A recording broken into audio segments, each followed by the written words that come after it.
Tuguti ako sa 1.2 sa mga bulanon sa atong lalawigan sa Bohol, pagpahalipay sa atong lungsod sa Panglao, sa atong dakong kasaulugan karon, sangan sa atong paghalad usab o pasalamat sa atong mahal na patron. At this point, tuguti usab ako na mangayong katahuran sa atong mahal na padrikura. Let's give a round of applause to Father Bering Hussein, tagas masipang tapat, o ang mga kauban ng mga opisyalis sa mga kapulungan sa simbahan. Mga igsunan, ang lungsod sa Panglao continues to draw the attention not only of the domestic but also the foreign tourists around the globe. Ang atong lungsod sa Panglao continues also to be an envy sa mga probinsya sa lain-lain ng mga dapit sa atong nasod ng Pilipino. Daghan ng mga attractions dinhi sa lalawigan sa Bohol, but the jewel among them all of the different attractions in the province are the beautiful sights in the island of Panglao, specifically dinhi sa atong pinangga nga lungsod sa Panglao.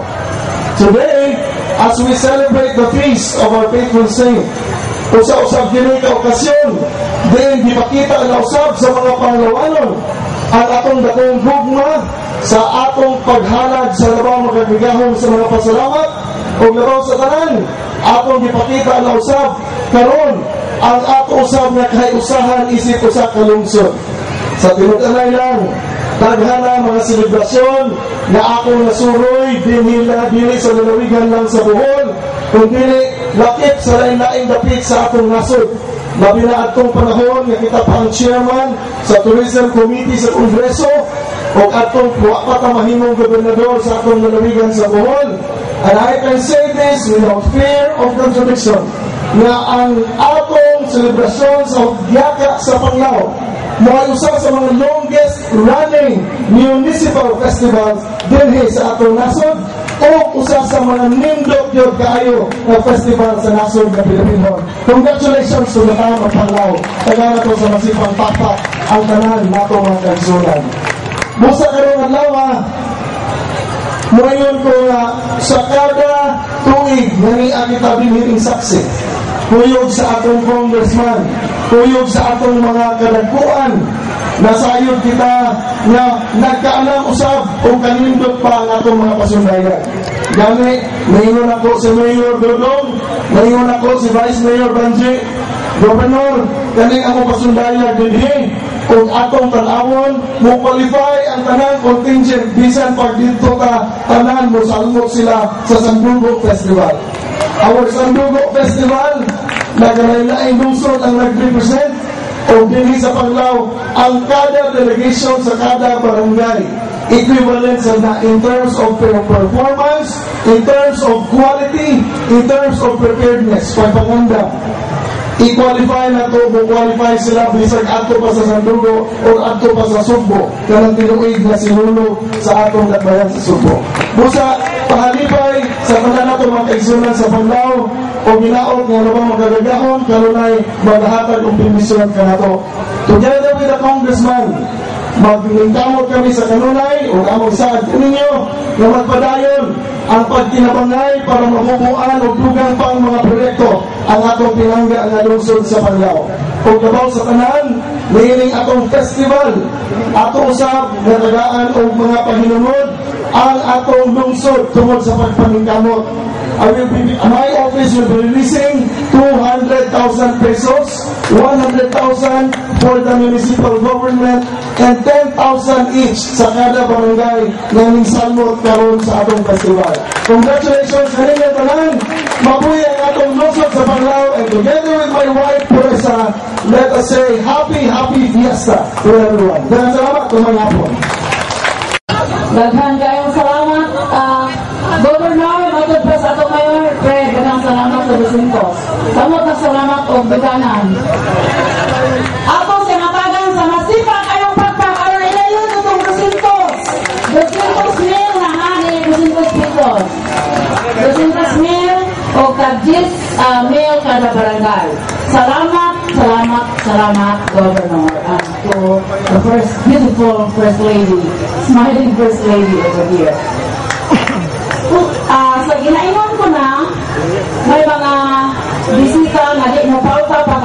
usahan ni atong buutan ng gobernador sa Bohol.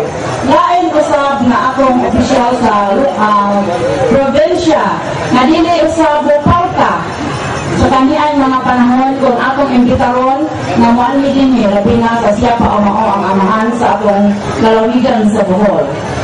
Atong matagan sa masipang pakpak ang atong pinalangga ang buutan nga kongresista sa 1st District of Bohol, malalain kung dili si Congressman Rene Lopez Redampagos. Masipang pakpak alang kaniya.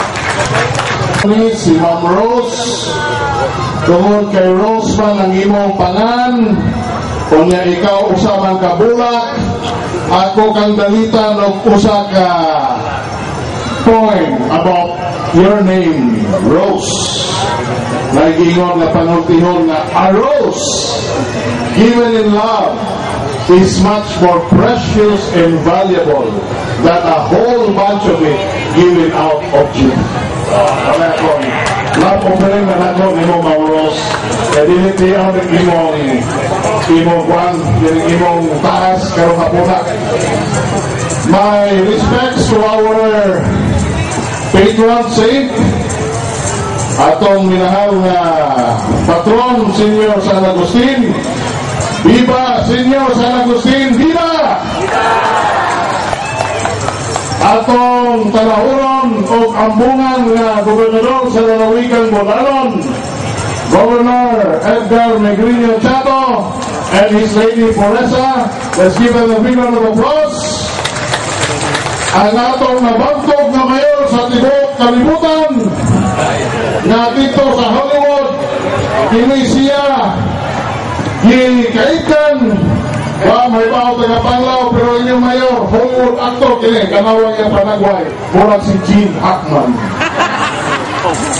Atong very amiable, competent and very hardworking Vice Mayor Dr. Banji Bon Lazaro, distinguished members of the Sangguniang Bayan who are here with us, ang atong Padricora Paluding, ang atong Godfather of Rudiaca sa Panglao kay Papi Roy Palapos, ang atong nga mga kapitanes nga niya dinhi, mga principals o mga head teachers, ang atong nga mga barangay officials nga niya dinhi, ang mga participants aning atong nga Rudiaca sa Panglao 2011, ang atong Sangguniang Kabataan nga niya dinhi, ang atong mga bisita, mga katawhan sa Panglao, mga kaigsunan kong Bolanon, maayong hapon atong tanan. Katong tanan nga gisulti sa atong mayor sa iyang welcome remarks, tuyok sa mensahe sa atong gobernador. Akong dasunan katong tanan ilang gipanulti. Pero tugutin ko ninyo nga musumpay o gamay. Unsa man rin akong sumpay gamay, nalang ko'y pipila ka mga observations. Kagahapon, kitumi sa barangay Tawala, kuyog ni Governor Chato, kuyog ni Dodong Alcala, o uban pang mga opisyalis kay among gihimo ang usa ka blessing sa Project Management Office sa New Bohol Airport Project nga pag-hinuon din sa atong probinsya.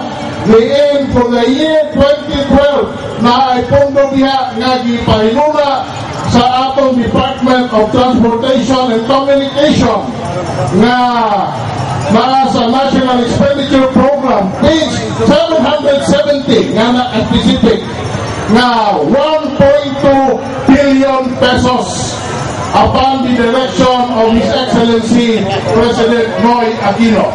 Kini 1.2 billion dugang kini sa 1 billion na naana sa tuig 2011, so that by the year 2012 naana tayo ready funds nga maka-jumpstart sa atong proyekto na 2.2 billion.